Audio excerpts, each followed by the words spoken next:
सबसे पहले आपको बताएं, नैब कानून में हालिया तरमीम के खिलाफ तहरीक इंसाफ की दरखास्त पर समाअत हुई है। समाअत का अहवाल जानते हैं अरफा फिरोज जकी से। अरफा, समाअत का अहवाल बताइए।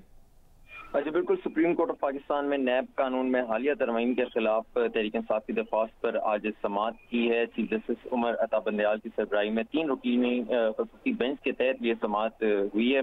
तहरीक इंसाफ की जानिब से वकील ख्वाजा हारिस अदालत के रूबरू पेश हुए और दलाइल देते हुए उन्होंने कहा कि रेंटल पावर केस समेत बड़े मुकदमात खत्म कर दिए गए हैं।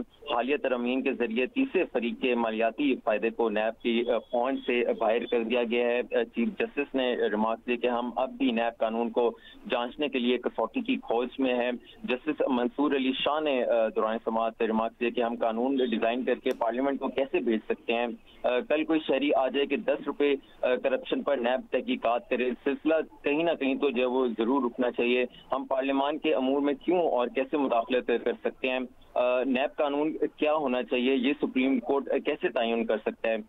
जस्टिस मंसूर अली शाह ने मजीद रिमार्क दिए कि आपकी दलील है कि नैब कानून बदनीयती पर मुश्तमिल है, हम पार्लियामेंट को कानून डिजाइन करके कैसे दें। वकील पीटीआई ने दौरान समाज कहा कि सुप्रीम कोर्ट माजी में पार्लियामेंट को कानून डिजाइन करके देती रही है।